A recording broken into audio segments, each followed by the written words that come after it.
안녕하세요. 저번 주랑 이번 주에 많은 변수들이 있는 장이었었어요. 7월 13일부터 이 물가 지수가 점차 떨어지는 신호를 보냈습니다. 그러면서 증시가 반등을 보였고, 이를 근거로 오늘 밤 FOMC에서 금리를 얼마나 올릴지가 이제 정해질 건데, 근원 소비자 물가가 하락 추세를 이어갔었습니다. 그리고 유가도 급락을 했어요. 인플레가 꺾인 거 아니냐라는 전망이 커지고 있었죠. 그래서 금리가 이제 0.75% 인상을 마지막으로 9월부터는 느슨하게 인상되지 않을까, 이런 기대감을 가지고 있어요. 뭐 그렇게 할지 안 할지는 DJ 파월의 비트 조절에 따라서 달라지겠지만, 그래도 그 기대감이 이어지고 있는 추세입니다. 어쨌든 물가가 잡히면 금리는 낮추게 되는 거예요. 그 기대감이 오늘 FOMC에서 어떻게 나올지를 봐야 돼요. 새벽 3시에 금리 발표가 됩니다. 그리고 3시 반에 기자회견을 하는데, 여기서 9월에 대한 힌트를 줄 거예요. 그게 시장에 영향을 줄 거라고 보거든요. 우선 이게 가장 큰 고비다. 하지만 시장은 이걸 넘겼다라고 보는 분위기라는 거죠. 물가를 잡고 나면 이제 경기가 침체되는 거 아니냐라는 게 중요한데, 물가가 높으니까 금리를 올리는 거고, 금리를 올리니까 기업과 가게가 무너질 거라는 전망으로 지금 증시가 내려앉은 겁니다. 그럼 기업과 가게가 안 무너지고 버틴다라고 하면 증시가 떨어질 이유도 없다라는 거죠. 금리 인상과 물가 상승 영향을 크게 받은 2분기이기 때문에 기업들도 실적이 나빠야 정상이거든요. 그래야 3분기는 더 나빠질 겁니다. 이런 전망을 세우고 가이던스를 낮게 잡겠죠. 그러면 주가도 당연히 하락하게 되는 거겠죠. 만약에 2분기가 의외로 선방을 한다. 그래서 금리를 올려도 기업들이 버틸만 한데 이렇게 신호를 준다라고 하면 3분기에 대한 실적을 기대하게 되는 거죠. 왜? 지금 벌써 물가가 2분기부터 서서히 떨어지고 있는데 3분기 때는 물가가 더 떨어질 거라고 보는 거거든요. 그러면 기업들은 이제 마진이 더 커지겠죠. 그러니까 주가는 상승할 수 있다, 이렇게 보는 거죠. 이런 흐름이 된다라고 하면 3분기 실적이 나올 때까지 금리 인상 영향에서 다소 자유로워질 가능성이 있다, 이렇게 보고 있습니다. 제가 장세를 보면서 느끼는 거는 7월부터 증시의 힘의 변화가 생겼다라는 건데요. 아직 지수는 많이 떨어진 상태지만 4월, 5월, 6월과 다른 거는 악재에도 반항하는 힘이 거세졌다라는 겁니다. 예전에는 작은 악재에도 추가적으로 하락하는 모습을 보여줬었어요. 근데 이번에는 이 정도면 하락할 만한데 싶은 악재인데 떨어지지 않는다던가, 악재가 나왔는데 다음날 거의 다 회복을 하는 모습을 보여준다라는 거죠. 공매도 숏 커버링일 수도 있고 저가 매수세일 수도 있어요. 힘이 달라지는 것을 느낄 수가 있습니다. 배를 운전하다 보면은 겉으로는 차이가 없어 보이지만 해류를 타고 가는 것과 거슬러 가는 것, 이 바람을 타고 가는 것과 바람을 맞으면서 가는 거는 매우 달라요. 지금은 이 해류가 바뀌는 느낌을 받고 있습니다. 만약에 이럴 때 호재가 나오면은 상승의 힘을 강하게 받는 거고, 이럴 때 쓸만한 호재들이 나오지 못하면은 치고 나갈 수 있는 타이밍을 잃게 되는 거죠. 결국 기회가 왔을 때 기업들이 어떻게 실적이 잘 나오느냐가 지수를 얼마나 반등시켜 줄 것인가로 연결될 것이다, 이렇게 보고 있습니다. 저번 주 테슬라부터 시작해서 굵직한 기업들 실적이 나오고 있어요. 테슬라 실적이 잘 나오는 바람에 2분기 실적 기대감이 불기 시작했죠.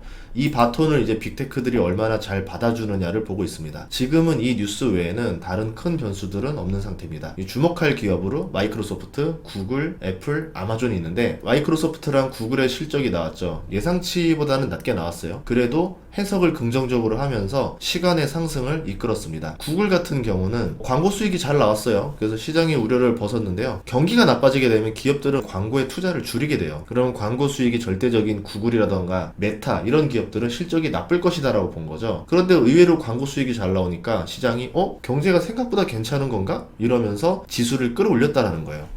검색 광고 매출이 14% 증가했고요. 유튜브 광고 매출도 5% 증가했습니다. 리오프닝 영향이 있었음에도 불구하고 인터넷 광고 시장이 어렵지 않고 잘 선방했다, 이렇게 볼 수 있다는 거죠. 마이크로소프트는 실적 성장은 별로였지만 앞으로 매출과 이익이 두 자리 성장률을 기록할 거라고 컨퍼런스 콜에서 말하는 바람에 주가가 시간 외로 올랐습니다. 시장이 원하는 말을 해줬다, 이렇게 볼 수 있어요. 2분기는 힘들었는데 이제 시장이 좋아질 것이라는 기대감을 넣어줬다라 볼 수 있죠. 참고로 마이크로소프트 시가총액이 2,500조입니다. 시총 1위 애플의 시가총액이 3,200조예요. 그러니까 애플에 버금가는 기업이 이렇게 말했다라는 거는 시장 전체가 좋아질 가능성도 있다. 이제 애플과 아마존만 남았는데요. 우선 시장의 분위기들을 보면은 김칫국을 먹고 있는 모습이죠. 아마존 같은 경우는 월마트 실적 쇼크로 미리 선반영을 했는데, 이건 열어봐야 알 것 같아요. 필수 소비재 기업들 실적을 확인해 봤더니 가격을 올렸는데 매출이 잘 성장하더라. 시장에서는 소비자들이 인플레에도 불구하고 소비력이 살아있다, 이렇게 보고 있는 거예요. 참고로 슈퍼마켓 체인인 크로거 같은 경우는 2분기 예상치보다 실적이 훨씬 더 잘 나왔습니다. 그래서 우리가 봐야 될 거는 월마트가 못한 거냐, 아니면 월마트처럼